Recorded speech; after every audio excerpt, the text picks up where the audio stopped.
Good evening, everyone, and I welcome you to the grand finale of the Renderthon 2.0. My name is Chidi Godwin, co-founder and director of operations of Rogue Studios, the convener of the Renderthon. And we're excited to be at this point in Renderthon 2.0. We've had fantastic entries, we've had wonderful contestants, we've had really creative and brilliant minds. And today, we're grading 10 of the best to pick out who our three winners are. We're going to have a first place, a first runner-up, and a second runner-up, effectively a first, second, and third position. We have our judges who will be with us on the session today. Architect Hassan Anifowose, the co-founder of Chronos Studios, an architectural design practice based in Lagos and in the US. We also have Olamide Shodeinde, the co-founder and creative director, Rogue Studios, and Apata Harry, the co-founder and chief technology officer here at Rogue Studios as well. I will be the moderator for today, along with our three judges, and we'll be walking through the grading session, looking through the 10 best projects as mentioned earlier to decipher our winners. But as initially announced, we're going to be having a special guest appearance today.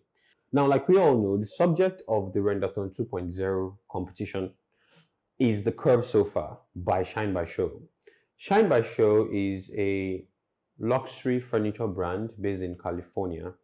And today, as a special guest, we'll be having Susan Hornberk-Ortiz, who is the creative director and co-founder of S.H.O.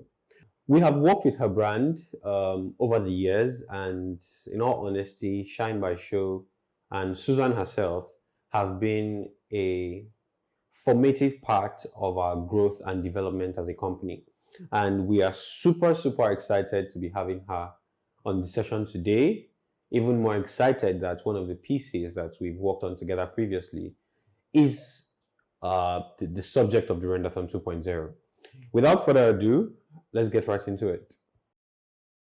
Hello, Architect Hassan, first of all. Meet Susan Hornberk-Ortiz. She's the creative director of S.H.O. S.H.O is, she'll still give us like a full intro, but yeah. A full intro. Yeah, well, it's a little early. as much of an intro as you can, afford us. But Architect Hassan is an architect, and I think he's based in the US. we got to know him when we were students of architecture in architecture school here in Nigeria. And he started out in Nigeria, but now he has an architectural practice in Nigeria and also based in the US as well. And you're in the US? Yes. Based in Houston. No, where? Oh, Houston. Yeah. Awesome. Susan is a client of ours. We've done a lot of stuff for Susan. And so yeah, I think I'll just let us do the introductions, especially Susan and Hassan. I have Olamide and Harry here as well. Susan has already met them or met us. Yes. Yeah. Awesome. So let me just do a 30 seconds introduction about myself. Okay, great. So I'm an architect. I started off, a lot with 3D visualization. And now I'm finishing up a PhD in construction science. So I moved from architecture to construction science, and I'm much more focused on gamification in virtual reality and how we can help people learn about construction assembly in a gamified way. So it's pretty interesting. And I'm starting my user studies in January. So if you'd like to, see more about my work, just go to hassananifowose.com. You see my research and all the fantastic things that I'm working on. So I'm very interested in technology and how we can help boost the design and construction industry. That's it. Awesome. Fantastic. Okay. I think we can have Susan. The weird thing is we have actually been working with Susan for about 4 years, and this is the first time ever that we are having a face-to-face conversation. We should do that more often. It actually makes it easier. Yes, I knew. I don't know why Olamide never suggested it. Olamide, over to you. I think there was a phone call, but we haven't done a video call. But I think it's a great tool that we really. Yeah, it makes the work easier. I mean, with Yeah, other designers, we do that a lot. It's just virtual, make it brown, make it dark, make it this. I like this, I don't like that. And yeah, more instant. Yeah, exactly. we would. Yeah, I think actually, so my husband, we were working on launching Ortiz Milano in Italy. And I was desperate to find someone who, we had worked with people who had done very rough renders. I mean, once I started seeing like your skills, it became like Legos versus Avatar, really. I mean, it's Thank you. nuts. Thank you. So you became this extension of my creativity, which has been such a gift. You have no idea how important you guys are to us. And I'm so grateful, because you got inside my head and immediately could see like the angles, the textures, you know, when we bounce things back and forth. And we've developed a style that is completely unique. And it's exciting for me as a designer and an artist, because I know that if I sketch something and then I take it into like the CAD program and I block it out, then you make it into this, you pull it out of my head and make it real. And it's astonishing, honestly, sometimes. I mean, it's really astonishing. It's like Christmas every single day Sometimes. I'm working with you guys. I don't know if you can tell how hard we're blushing. Oh, Harry can't even look in the camera anymore. it's Thank so you so cute. much. That means But yeah, I'm very grateful for you as a team. So thank you. So we started our brand almost, gosh, we're going on 18, 19 years. oh, wow. And we started on a wing and a prayer with we had 4 kids, tiny. My youngest was just turning 3. And we were living in Portland, Oregon. My husband was working for Nike. And crazy enough, I had my grandfather, who I was very close to, had just passed away. He taught me everything about construction sites, building, using my hands. And I had this dream or vision that I had to start this company, and everyone thought I was just whack crazy. And I woke up with the name of the company and everything. And literally my family thought I lost my mind. But fast forward, we packed the family up. We drove down back to Southern California and we launched Shine. We started in lighting, vintage glass blown lighting made in North Virginia from molds that were resurrected from like the 20s and the 30s. And my background is fine art. I got my master's in fine art, photography, and sculpture. So at the time there was like this deal like, oh, I'll leave my fine art career, which I had been exhibiting for about 18 to 20 years at that point, and work on this family company for a few years, and I'll go back to my art career.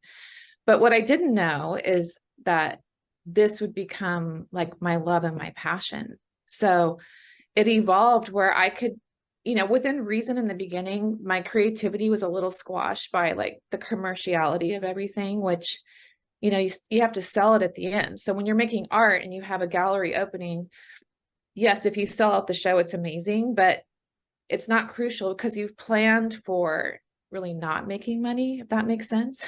Right, but with the business, you know, I have to make things that sell. So we started working on trade shows and this whole thing, and it developed from lighting into small case goods. And then my mind just, you know, started to explode, and we kind of went into every category possible.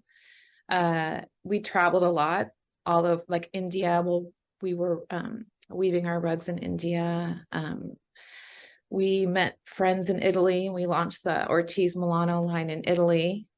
So I guess the long and short of it is my passion has sort of taken me all over the world and virtually to Nigeria with you guys. And it's exciting. I mean, I feel like my mind has gone more, which I want to explore with you guys too, more in actual spaces. We've had a lot of incredible commercial interiors recently, which is a passion of mine. And I love seeing like the whole, it's not just about the furniture or the lighting or something. It actually is like a whole concept.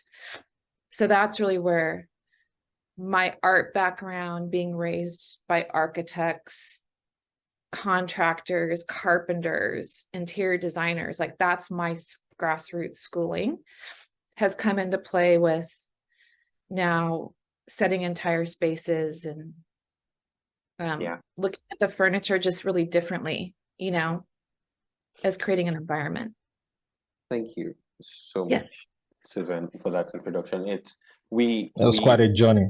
Yes, definitely quite a That was- journey. You know, and Susan does a lot of CAD drawings for us. I used to think you had an architectural background because you do, you know, some of the furniture you'd sent to us were done in AutoCAD. And, you know, it's just a testament to the fact that it's been quite a journey, art and all of that. And then here we are. Just for the audience, I'm going to share my screen real quick so we can just take a look at, you know, Susan's website. This is Shine by S.H.O. And yeah, we can say proudly that a number of the items here, if not, you know, Susan will tell us the percentage of it that we worked on. But yeah, we've been on this journey together. What's interesting now is that's my beautiful daughter. Yeah, Hannah. It's definitely a family business. Yeah, family business, definitely. So what we're trying to achieve now is this blend of actual pieces being photographed to the actual renders. And because your skills have really honestly progressed in the last year, like Nicole and I were going over things and I'm blown away. Like the Roost series, like literally blows my mind, because some of these you can tell, like if you take like the float, or you take something that we did a while ago and you compare to where we are now. Oh yeah, we do those comparisons in-house as well, and we can tell how much we've grown. Yeah, and so I think for us it's like evolving as well, where okay, so let's maybe update some textures on these pieces.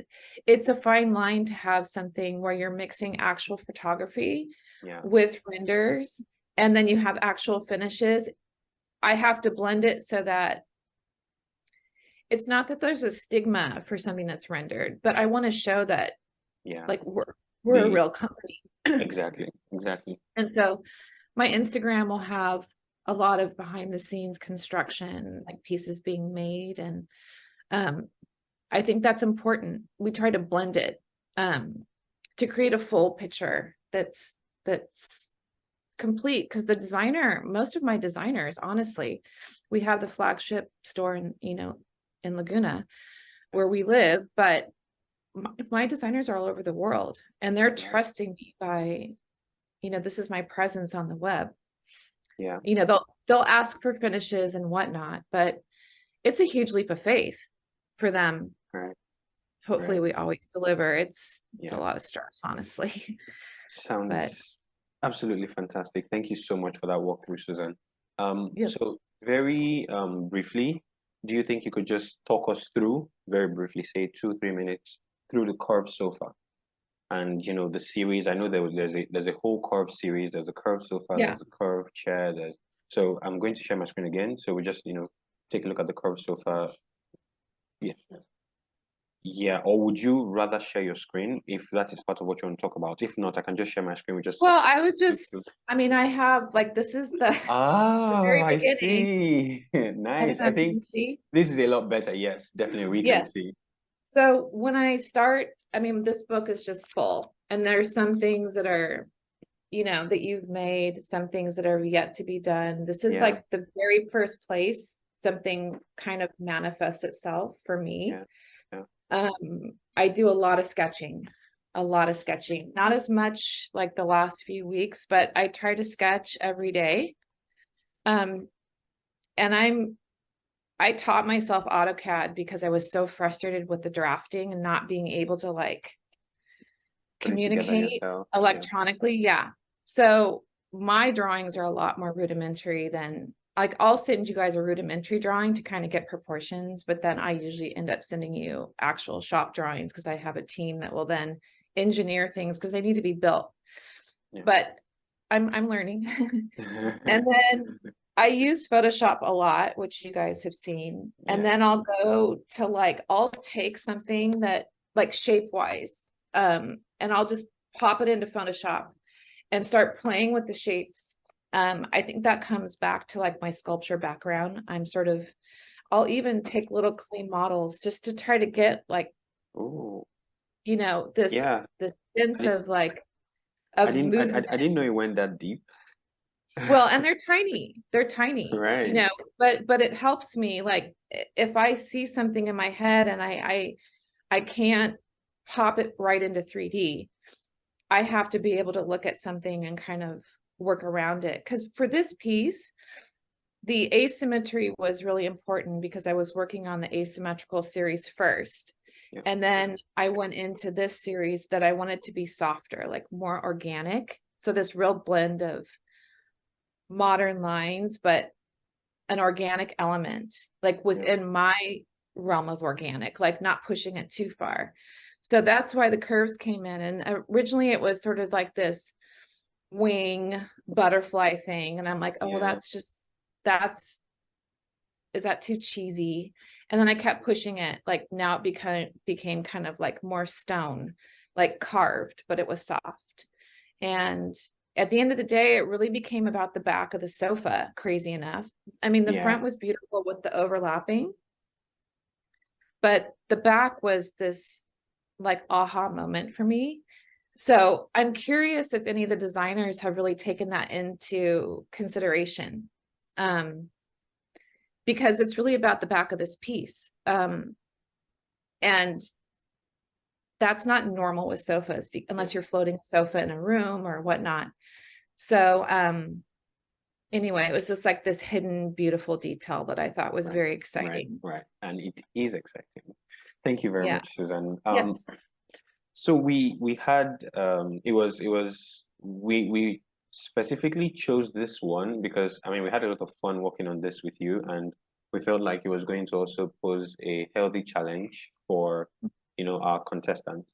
And so yeah, that was what inspired choosing the curved sofa for the Renderthon 2.0. Just so that we don't take any more of your time than is necessary, so that we can get on with the grading, I'll just skim through some of the entries that we term the best entries. I'll share my screen in a bit just so that you have a feel. I mean, we would go into the grading proper, but thank you so much for being on the call with us and for all of the introductions. It's been super, having you here.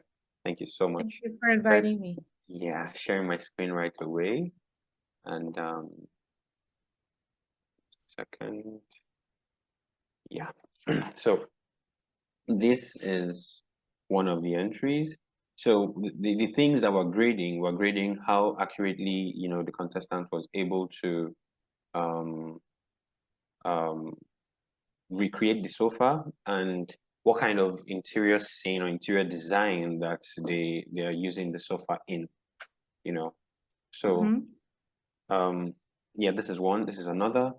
This is just putting this out here for you so you can like have a feel. These three were from one person. This is another. This is another. And very cool. Yeah, I think I'm a bit too fast. Yeah. Okay, so yeah, and I think this is the last one. Very pretty. Yeah. So we would go into it in detail, talk through all of it and all of that, but just wanted to give you a feel. There were some other entries that were really good and we would mention them honorably, but they did not come in time, unfortunately. But I think you love those as well. And right after all of this, I would push all of them to you so you can just have a feel. All right, Susan, thank you so much for being here with us and have a great day. Yeah. Okay. Good luck. Cheers. Bye-bye. Cheers. Okay. Bye-bye. So Architect Hassan is our first judge, and we already had an introduction from him. We would have Olamide right now. So Olamide, just brief introduction, and we'll have Harry right after.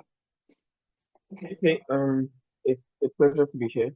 Olamide Shodeinde, like she said, a co-founder of Rope Studios, creative director, like they said. Yeah, we started this a couple of years back in school, like many of you are aware, and since then we've done a lot of visualization design process with clients, home and abroad.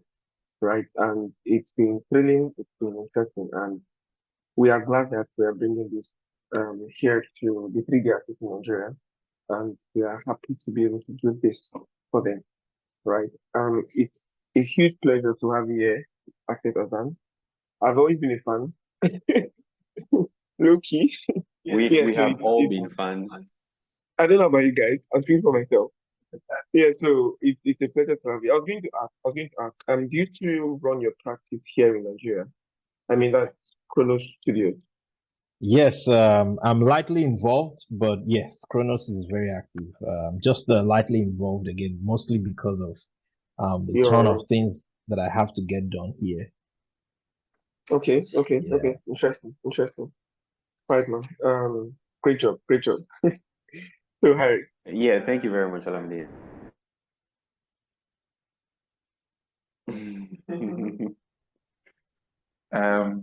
Afternoon, everyone. I'm Harry Apata, co-founder of Studios, just like this other voice. I am the CTO, basically the one that does all the rough underground hustle for 3D, basically. So yeah, I basically just CTO. Guide technological advancement and all of that. Yes. I've been doing 3D for roughly 8 or 10 years now. I think 8 to 10 years. Yes. Started out using Blender and all of that. Then met these boys in school, and now here we are running a company together in 3D. Yeah. Thank you very much. Yeah, it goes without saying, Harry's like Susan. He would rather just, stay with his laptop. All right. Good morning and good afternoon to everybody. Architect Hassan, thank you so much. So that we don't take too much of your time as well, I think we'll get right into it. And so, we're all on the sheet, right? Yes, Okay. we are. Okay, so before we sorry, one second. So before we get into the juries, I'll just walk through or talk us through, like a reminder, through what the jury bases are, or what. Sorry, my English is failing me at this critical time. What the categories are? Yes, can't be that difficult. I'm sorry, just give me 1 second. I want to pull out. So we're grading model accuracy, as you can see on your sheets. On model accuracy, we're judging how accurately the contestant was able to recreate the sofa in 3D. So before we get into all of it, we'll look at the actual sofa design and confirm all of the details, and then we go. We're also looking at the interior design style. We think that there are some particular kinds of interiors that would be, that would, yes, that will complement best, this sofa. So we're judging the interior design style and how complementary or consistent the design choice or style is with the furniture piece. We're judging furniture staging. The furniture piece is supposed to be the focal point of the image. So this category is where we judge how well the contestant presents the sofa as the subject of the render. I mean, I'm still going to talk through all of this while we're judging as reminders, but just, to give the audience a feel of what is being judged. We're judging photorealism. This category judges the contestants' models, all the models that make up the scene. So not just the sofa now, the tables, the fruits, whatever it is in the scene. We're also judging lighting and textures to see how close to reality they are in photorealism. And then overall image appeal. Now, just taking a step back and looking at the image as one, we're judging that as well. All of these categories we've talked about bear 20 points each. And we will get right into it right away. I'm going to share my screen now. Here is what the aggregation sheet looks like. We're still going to go through all of the contestants. Well, I might as well do that now. There were about 36 entries in all. And of those 36, we pick the best 10 so that we don't spend too much time doing a jury. And here are the best 10 in no particular order. We have Chijoke Blessing, we have Daniel Oladipo, we have Emeka Gabriel Ibe, we have Evans Ekimini. I'm sorry, I'm terrible with name pronunciations. We have Israel Oluwatobiloba, we have James Joshua, we have Joshua Otevwe, We have Paul Joel Akunku. This name is familiar. He was our winner he was one of our winners from the last one year. We have Richardson Aborowa, and we have Tim Zing Lagan. So this score sheet is separated such that each of the judges, we have Architect Hassan's sheet here, we have Olamide's sheet here, and we have Harry's sheet here. Each of the judges input their scores, and it all aggregates on this page and automatically sorts, who our winner is or who our winners are. We're looking to get 3 winners from this session. There'll be a 4th winner, but that's from the online session where we're doing like an online contest. The most engagement wins. So, but this one we're doing is the winner will be determined by quality of work based off of the 5 categories we've talked about: model accuracy, interior design style, furniture staging, photorealism, and overall image appeal, all 20 points. Okay, without further ado, we're going to get right into it. This is the subject sofa, and this is the actual sofa, and this was the information that was sent out to the contestants at the time of sending out the brief. Yes, all of these images were sent out. So this is the information that they had. Now, so I would just like us to take a good look at this, because the first, we're going to be looking at how accurately each person was able to recreate and all of that. So getting right into it. Also, I need to mention that the contestants were requested to make 1 render. So because some of the categories that we're judging are very image specific, we're talking overall image appeal. We're talking how the shot was framed. We're talking, so it's a jury that is going to have to be based on 1 image, just 1 image. So there are some people who submitted more than 1 image, so we're going to have to decide for them the best image and use that as the basis for the jury. So we have Chijioke Blessing. Chijioke Blessing submitted just this one, and we're going to get on with it. Now, what first thing to consider would be, referring back to my sheet, would be model accuracy. So judges, and at this point, I would also like that if there are comments that need to be made. So we're trying to keep this as fluid as possible and not to spend more time than is necessary.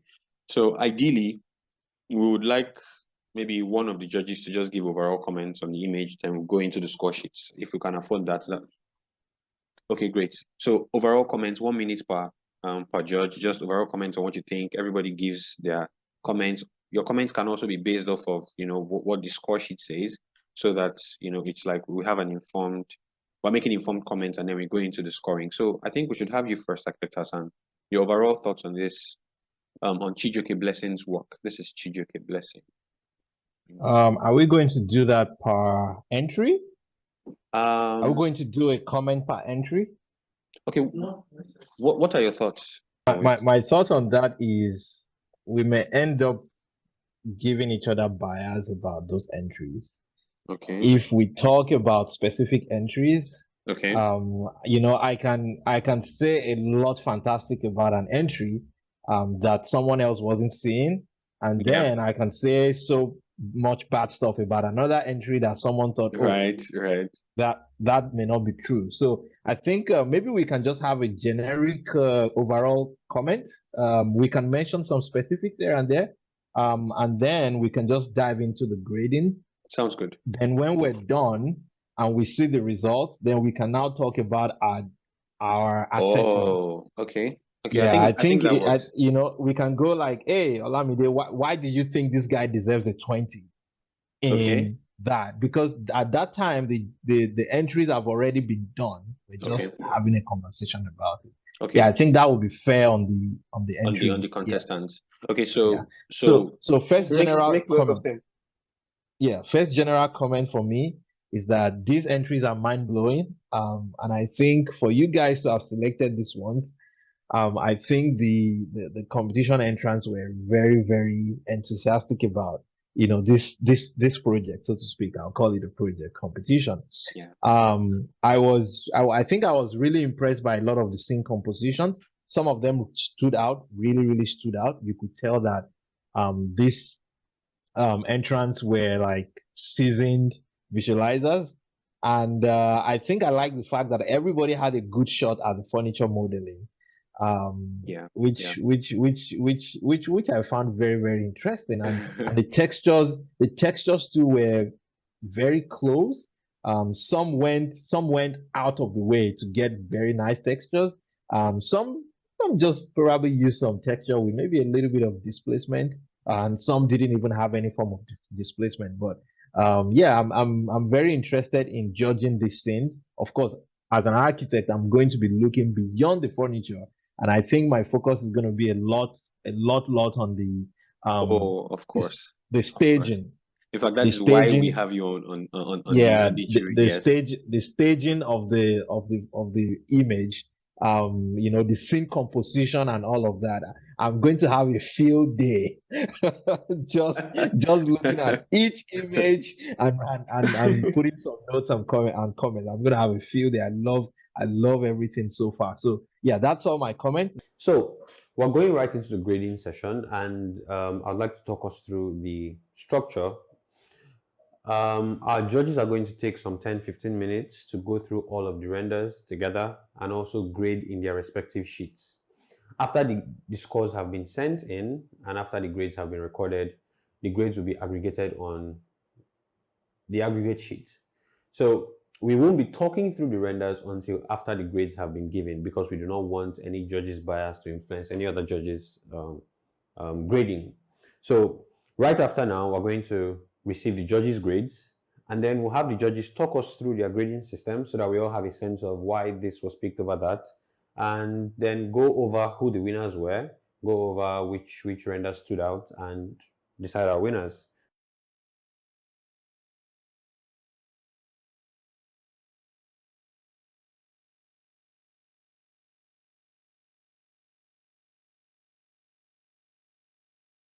And before we go to the aggregated score sheets, we'll talk through each of the judges' sheets.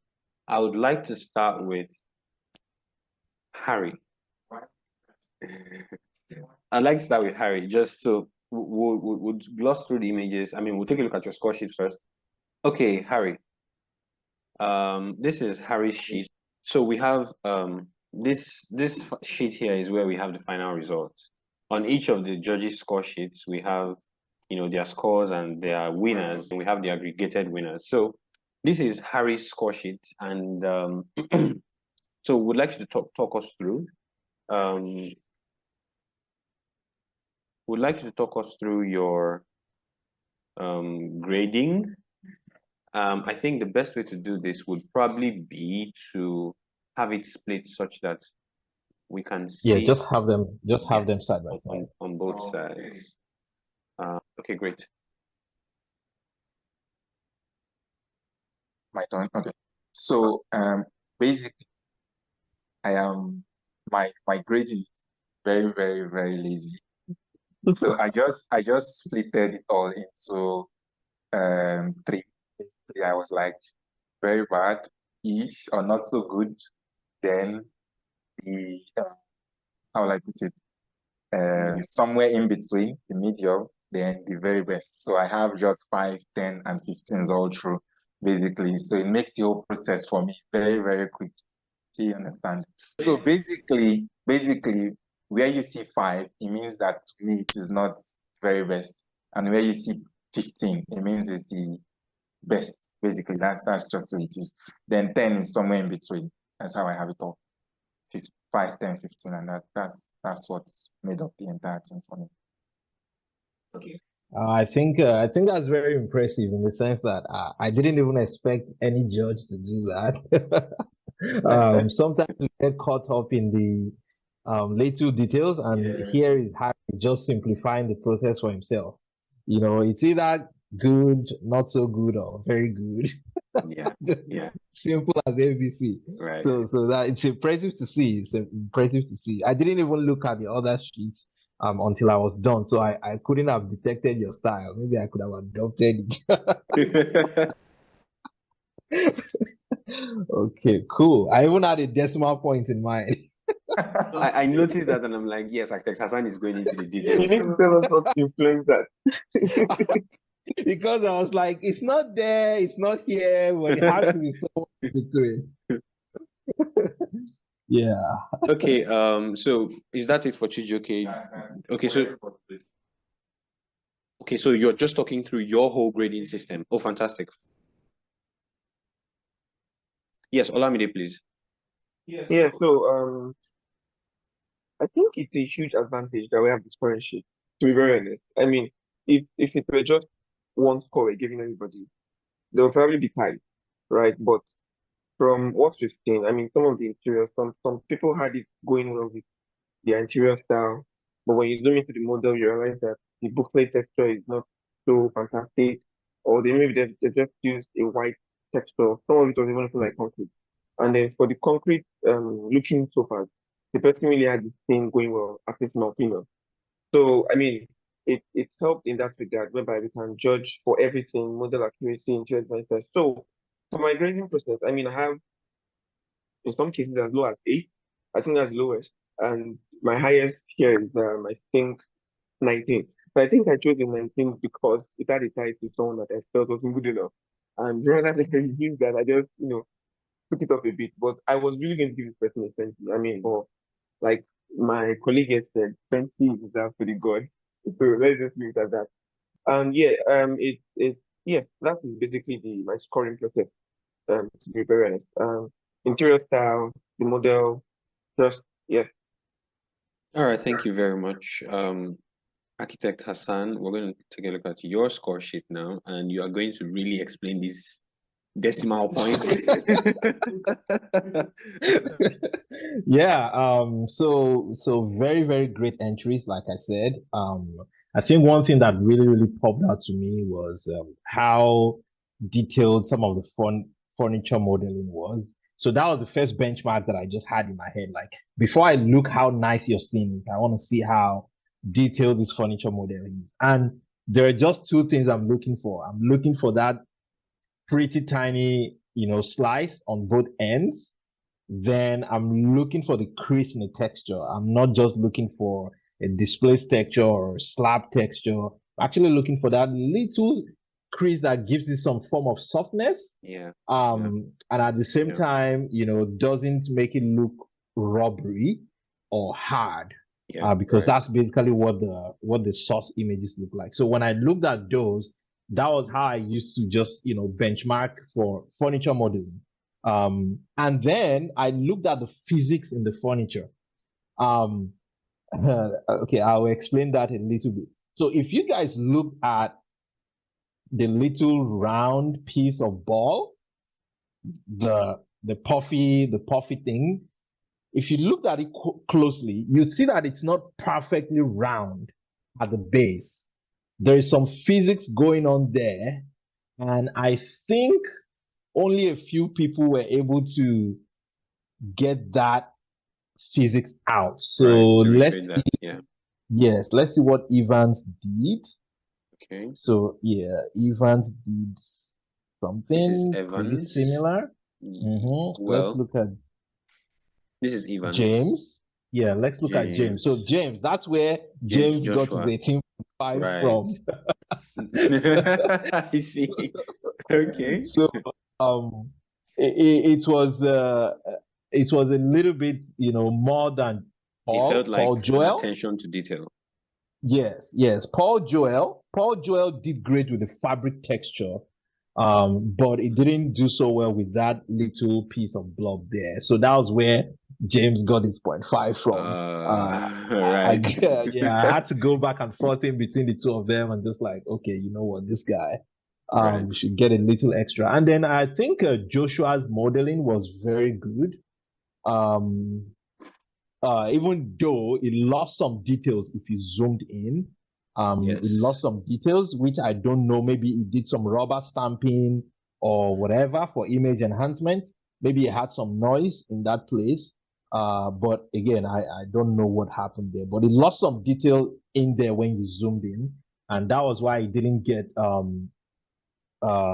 much in terms of modeling. But it's is staging. I really like the Oh, staging. sorry. I was actually even looking into the wrong one. This is Joshua. Yeah. Yeah, This I is was looking Joshua, at yeah. James Joshua. So this is the Joshua Oh you're yeah, talking this is about, Joshua Joshua Otebwe. Otebwe. Okay, yeah, I Yes. see the rubber stamping you talked about. Yeah, I lost Right, some detail in there. right. And I think his staging was very fantastic. Yeah. If you looked at the Yeah. light streaks coming out from the top, and then gradually gradient towards This? or gradiating. No. Okay, right. The top, yeah, the top slats or yeah, Right. those light pieces, those lighting streaks actually grades down towards Yeah. the right Definitely what an side. architect would say. Yeah, I found that very deliberate, and that was actually why he had 218s in furniture staging and Yeah. photorealism. Right. I think that was pretty interesting to see that he actually paid some attention to that. Right. How he places light source and everything, and then everything just looks visually accurate. In terms of shadow calculations, the blurriness, the edges of the shadow, comb, the proximity to light source. I think I find that very, very attentive in that scene. Then going to Timson, which is the last entry. I think this entry just blew everybody out of the water. The in-house judges are also blown out of the water. If you looked at every judge's result, it was the first on every list. True. Which makes it undisputable that in the final score sheet, we had that regardless of what every other person entry was. So I think that was a really, really good visualization. If you check the crease on the wall, okay, by the window, if you check the crease on the wall by the window, I think that is really, really cool. The placement of the wall art between those two colors, it's really good. It's an overall good composition. Yes, it's not like half and half. There's a little bit of it that was below the I'll call it the equator line now. Yeah. And if you actually looked at that line also wasn't dividing the room height into two. And then if you check the ceiling, the curvature, it's neatly modeled. You can also see that texturing is really good, and the floor reflection is superb. I think what I might have loved to see better or really better is this little pow on the floor that it looks a little bit hard, but it didn't take away from its shine. And then the image had a little bit of noise, which was really forgivable. Which was really forgivable. I think it's a pretty decent. I think it's a pretty decent entry. Yeah, I do think so. So yeah, that's all about my entry. Thank you so much. This is one of the reasons why we needed to have you on the panel, because your insights from the place from an architect standpoint has been very, insightful. Right. So so do we at this point, go to the main score sheets? Yeah. I think we can, yeah. Okay, fantastic. All right.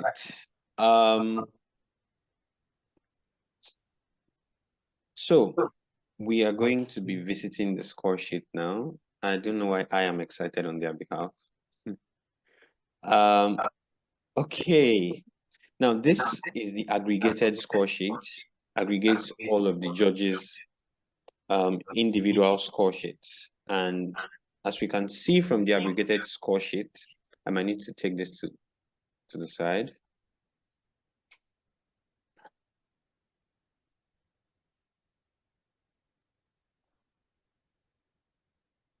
Our winner is Simzing Lagan, and this is his visual, like architect Hassan already mentioned. So, I mean, maybe at this point we can talk through a bit of it if we'd like to. I mean, we already talked about Timzin's job and how that it captures all of the necessary, staging, all of the things that need to be attended to, were attended to. In second place, we have Evans Ekimini. This is Evans. This was, because we decided to go with just one. And this is what came second place. Can any one of our judges just give us a bit of a talk through on this? Kind of like the way Architect Hassan, broke down Timzin's project. This is what has come second. Well, might not be second across board, but then this is second on the aggregate. So, why do you think this is what came second? And okay. Yeah. Sorry, please, we need you to come again. You're muted. Yeah, can you hear me now? Yes. Okay. So I think the quality of the space speaks for itself. There is no doubt that this is a seasoned 3D artist. I mean, he does that pretty well. I'm just going to add. Its furniture feels a bit rigid, right? If you notice on the fourth file, we have this roundness around the edge of the product itself, the backrest. For him, it feels a bit sharp. From the way the light hits it, you can tell that it feels a bit sharp and all. Right. And maybe his thing, that is cushion thing, could do a lot of work. It feels unrealistic as well. Yeah, so can I zoom the zoom it to the cushion? The edge, yeah, the edge. The one that we can see that is closest to the camera. You're right. Yeah, maybe that. And then 1 second. I'm trying to open image from my end here. And yeah, okay, that's it. Ignoring the chair, ignoring the sofa, I like the wall art in the background. It works pretty well. And then for the style of the interior, I think we can all agree that this piece can be just imagined in a coastal space. It works with the vibe, the beach vibe. It just laid back, not too much, not too little, and the mood of the space. There's this yellow tone that it has, and I think it complements the space really well and the product as well. So yeah, and I think the play he has on the light is not just a direct spotlight in the piece. He has this trees breaking down the light and all. So yeah, it's soft shadows. It's hard to do reality. I mean, most of the time in real life, not saying that every time in real life it's just always actual, but most of the time it's the shadows are broken down and then you can see this sort of night effect that's going on. Night first of plants, the wild grass pampas, it works well on the coffee table.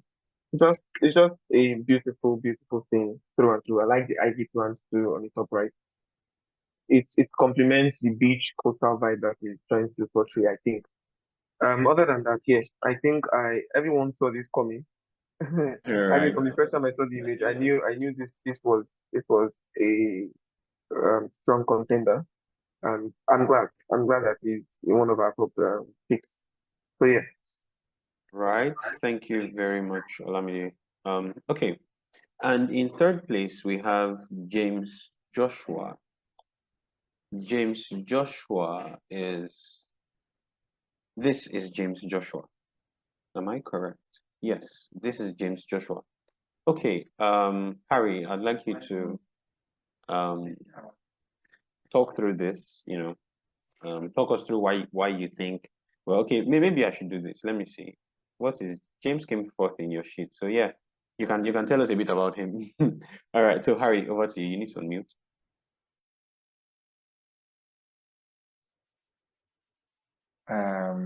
So basically for James, where I'm trying to pull up the image. Give me 1 second.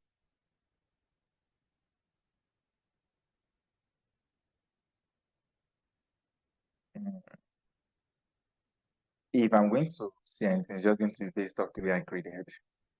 Yeah, Okay, I think that's fine. So basically, the way I graded this is I used in comparison to the other models that I had or that they submitted, I thought, okay, again, my grading is just in 3 stages, very bad, or somewhere in between, and very fantastic. So obviously, this is not the worst kind of modeling that we have seen today. So he automatically fell in between, which is the 10 automatically. For the interior style, it is not the best, it is not the worst, so it fell in between again.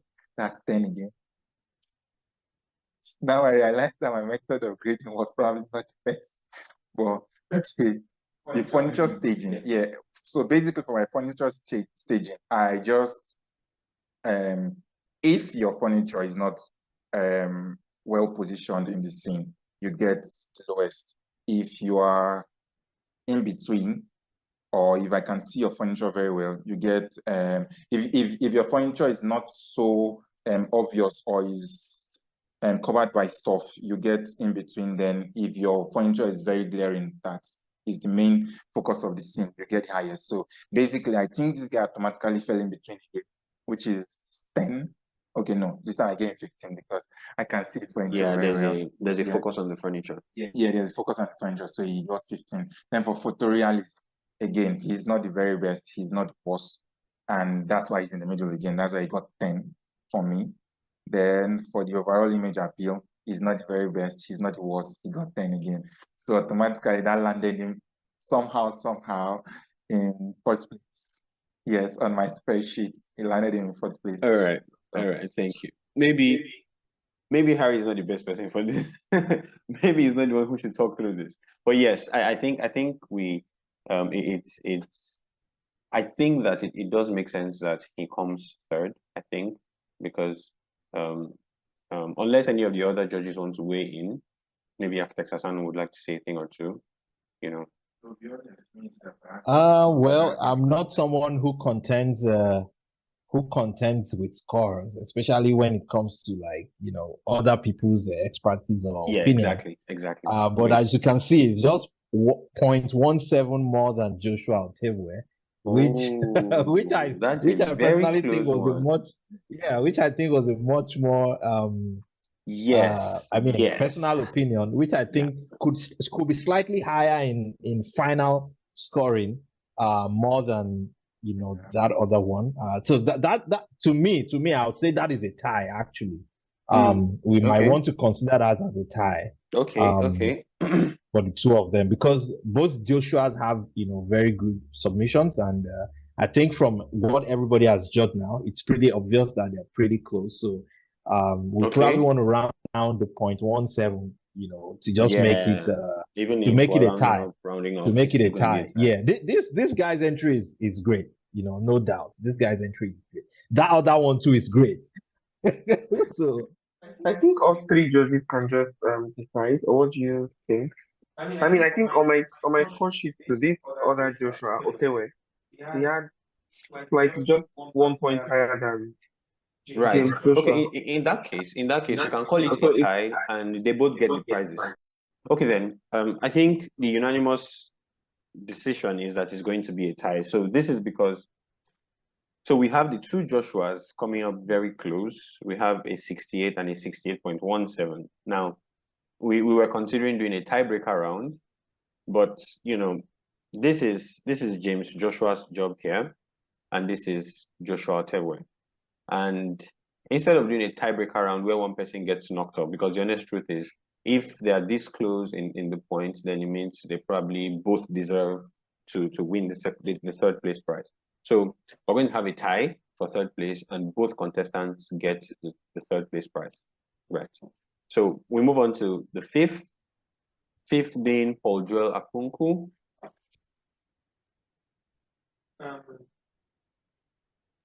I think for Akunku, I mean, other than the fact that the main item itself, which is the profile, is partly cut with thing, I think he had a lot of things going on well for him in this thing. His boucle is stunning, his lighting is impressive. I mean, I like the play on light and dark. It helps with directing our focus. on the sofa itself, I think. The problem I see here might be is probably the render engine used. I think it's probably a twin motion render engine or not. I'm not sure. The floor, it looks rather flat, or it looks there's something off about the floor. And in a way, it also adds to the realism of the thing. The floor isn't the very best, and yeah. But as far as lighting goes, as far as I mean, if this were a shot that just shows this space and not focus on the sofa itself, it would fly, Yeah, right? but So I think this is why it came up as much because the theme is really great. I mean, I was looking at it for like a long time. I can say that. So yeah, it works really well for me. So I think that is why it's probably up here. And yeah, all good, all good. all right, great. Moving on to the 6th, we have Emeka Gabriel Ibe.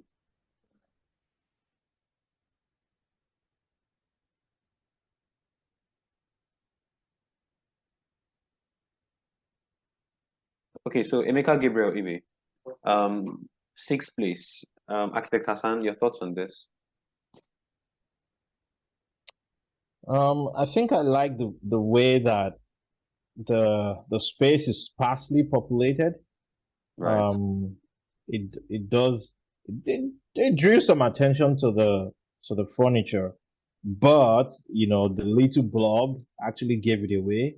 If you zoomed in, it's not practically sitting on the sofa. Yeah, it's practically floating. But I think the geometry modeling is pretty decent.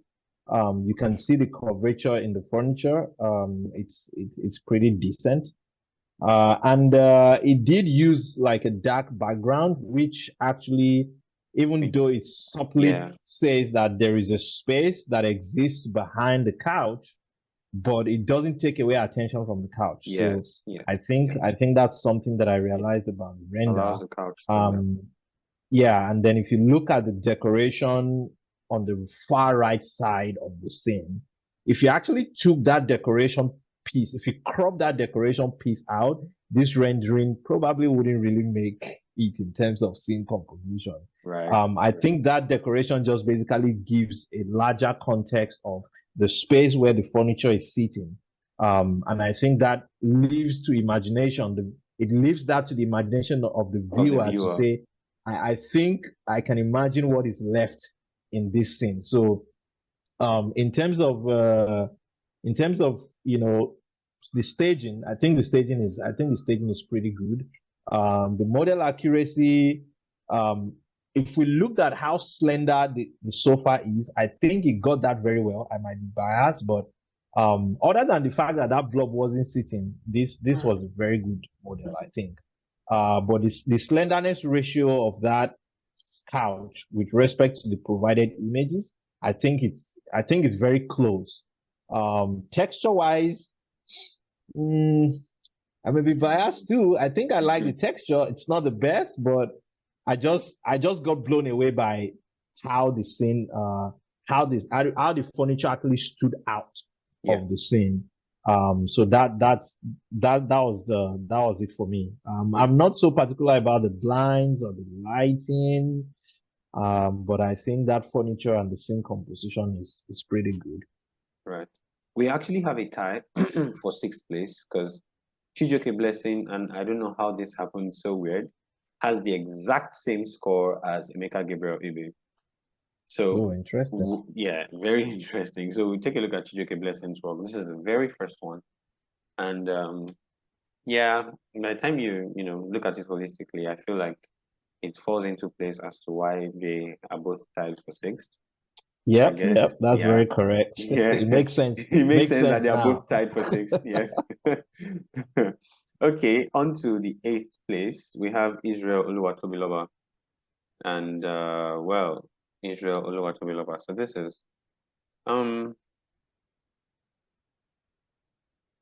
judges, do I have I wanted to say, do I have permission to, comment, but let me leave it to the professionals. Why not? Go ahead. Feel free. Feel free. Okay, well, I think, like you mentioned, Okay, so I'll talk with respect to, what his aggregate scores are, and how that, only his model accuracy and furniture staging seemed to get him the most points. And that is because it feels like those are the only things that he sort of, really nailed as compared to others. So the furniture looks pretty decent, I think, and the seams on the ball, that was something I was actually looking out for as well. And then I think the texture has this softness about it that maybe it's the shadows, but it has this softness about it. So I think that is why, model accuracy and, and of course, furniture staging is smack in the middle. You can't look at this image without, seeing the furniture piece. But I think when we begin to look at interior design style, photorealism, and overall image appeal, it begins to fall short, in terms of, it's not even an interior scene for starters. It doesn't really feel like an interior scene. It feels like a More stylized. it feels like a stylized render. Yes, like a conceptual render, as against being an interior, being a product in an interior. Yes, in a use case. I think, yeah, photorealism. I think there's definitely a lot of work that could be done there. There's something about the lighting. I might, be wrong, but it feels lighting has this thing about it where it doesn't feel realistic. It just, overall, it just doesn't feel as realistic as it could, and I think that is what tanked his score. And then overall image appeal, there's the overall oranginess that just feels out of place, I think. But yeah, that is what I would say if I were a judge. But I'm not a judge, so disregard everything I've said. No, we can't disregard what you say. We can only add to it. So, okay, fantastic. one thing I would say, of some few things that I would say about this particular entry is, I think the furniture texture is the best. Correct me if I'm wrong. Right. I think the furniture texture is the closest to the sample image. But do you know what killed this entry? The anti-aliasing, I don't know what software they're using. Denoiser. Probably Blender. Yeah. It's the noise. Yeah. So if you look, well, I guess you guys are very conversant with, anti-aliasing in 3ds Max. We have Mitchell Netra Valley, we have Catmull, which are probably the top two or most used. This image is probably a Mitchell Netra Valley render. But if you look at the Timzin Lagans one, it's probably a Catmull. If you see the difference in the sharpness, okay, if only Israel was able to have that level of sharpness on that furniture with that texture that it has on it, it would have. I think it would have been like a 20 on that modeling. Right. But it also didn't have that little crease at the edges of both upper and bottom piece. So that attention to detail was a little bit lost in there. Right. But that texturing is about the closest to what the real image looks like. Yeah. So what did Susan, what did she say about the name? What was the name of the texture? Puka or Pak, something like that? Yeah, I think this is about the closest to that texture. Yeah. Okay. Yeah. Yeah, well, so understandable how we have him at A. All right, and then we have 9th place, Richardson Aborowa. Okay, this is Richardson's work. I think for me, this image is, it looks good. It looks good, but I think it lacks depth. I think it lacks some kind of depth. It looks like an image that almost anybody can do. Just model it so far, put it in a scene, put a render, and get it going. In my own entry, it did score a little bit somewhere averagely between everything. It was just a little bit in between everything. Yeah, but I'll say it's a little bit sterile. It doesn't have a lot of depth that I hoped to see. It's much closer to the next entry, the Oladipo Daniel. there's a little bit of sterility somewhere in there that wasn't making me feel those images. So Right. it didn't quite jump out to me. But in most regards, it's something that I believe that average visualizations, it's better than the average visualization, so to speak. So yeah. Okay, thank you very much, Harry. So over to you now, Harry. So for Richardson, so again, based off my marking system, which I think works perfectly to a large extent. It's still, if I go through the system, I still go through everything generally. So first, we talk about the model accuracy. In my opinion, this is not a very good model. So the finish on the sofa itself looks like a stucco. It looks like stucco, in my opinion. The sofa itself looks very stiff and very blocky. So automatically, it's like one of the not so very good ones in the entire render. So it gets 5 for me. Interior design style, I just feel like the sofa somehow is not it doesn't fit this. Okay, maybe with the two chairs in front of it, maybe, but the entire vibe, I don't know. It just doesn't work for me, the entire vibe. So it gets a 5 also. Again, furniture staging, because like I said, the fact that it is centralized and all of that, it gets higher. So it got a 10 for me. Photorealism, I don't know what was going on with photorealism of this scene. Like if you look through the window, it's like black and white. The sun is coming inside, it's like black and white. I don't know. It just doesn't look very realistic in my opinion. It doesn't look realistic. It may have some things going for it though. Talking about the finish of the floor. See, the finish on the floor is better than some other renders that in the list. Aside that, the sunlight and the exterior and the curtain of, I don't know, somehow just does not work. And how the entire light is just flooding the sofa, it doesn't work for me. So it gets a 5. Then the overall appeal too doesn't work for me. So it gets a 5 overall for me.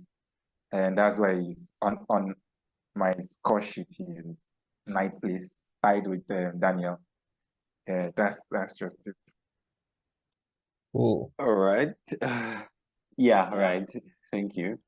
I think I also agree with the bit of there's just this overall, I don't know, nobody talked about this, but there's this overall lack of color. I don't know.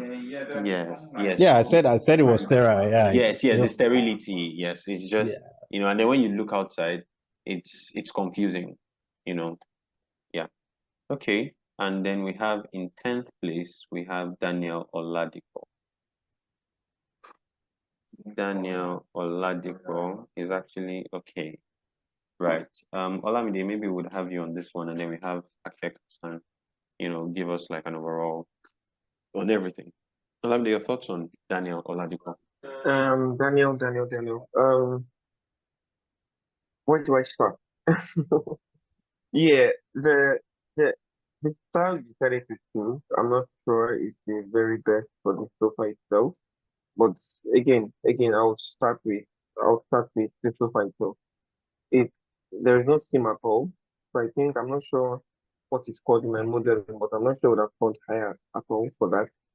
And then it looks like I don't know if you are familiar with this, but double smooth was missing in this, or soft top was missing in this. If you zoom into the far right of the sofa, you can see the vertex or the line come out of it. So it's hard around the edges, so it feels like it's missing some smoothness. Right. So yeah, it feels like a rush walk. The diffuse map, it feels like it also feels like the plywood is just having a diffuse map. It feels rather flat and nothing exactly like fascinating about the texture of the wood.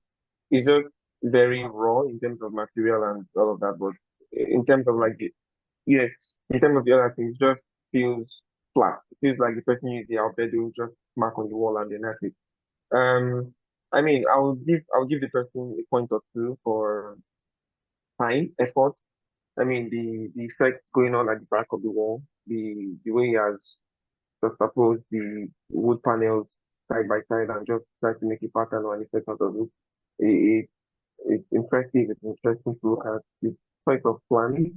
The plant is not the very best in my opinion. I mean, the bark seems to be shiny, feels flat, no normal map or something. And yeah, it's just I think this is where that sterility comes in. It feels sterile, right? And it feels like a conceptualized space rather than a livable home that would probably like to see this piece in.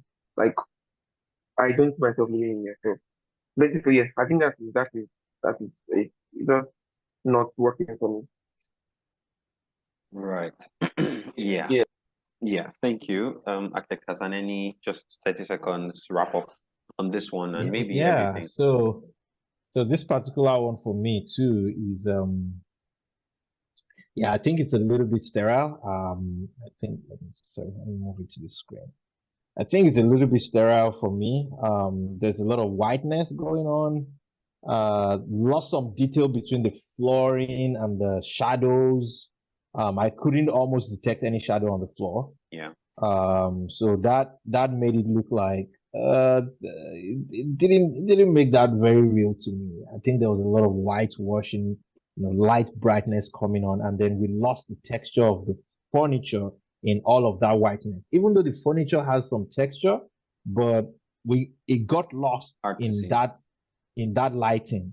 Very hard. Yeah, that texture got lost in that lighting. So Yeah.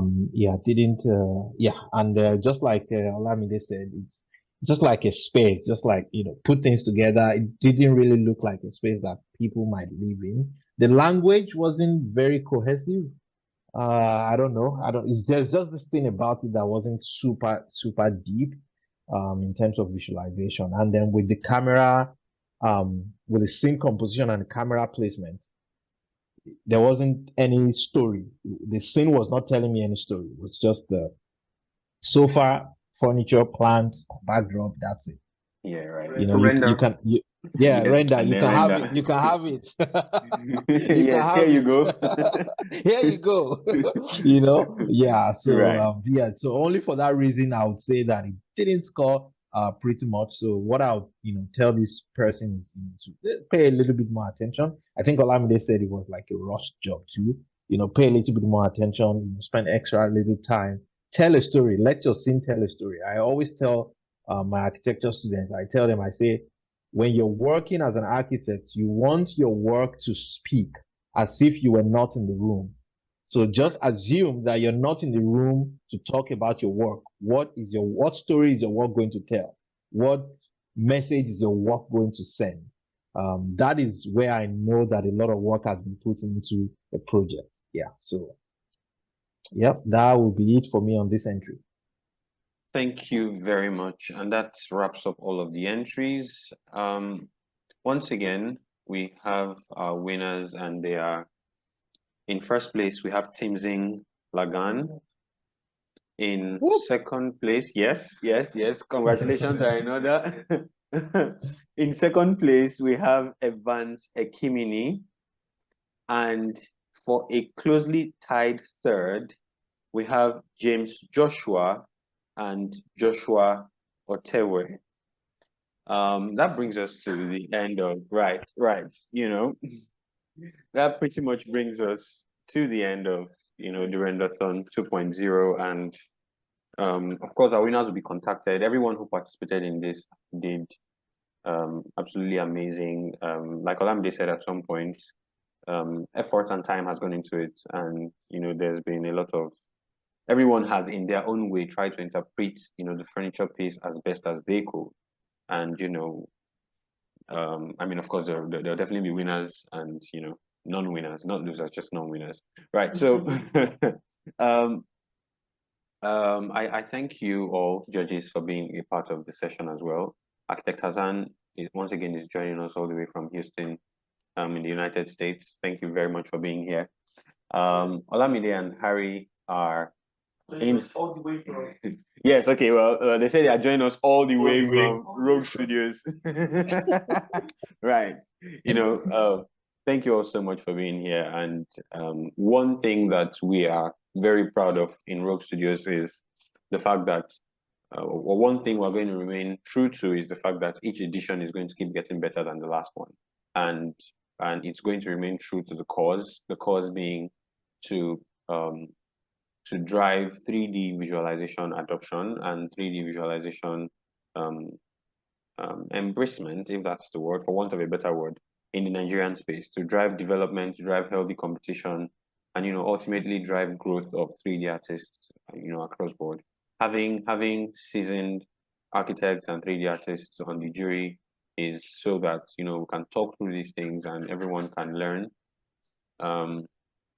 Everyone can learn and get better for it. So to all of our contestants as well, I think a round of applause is well deserved.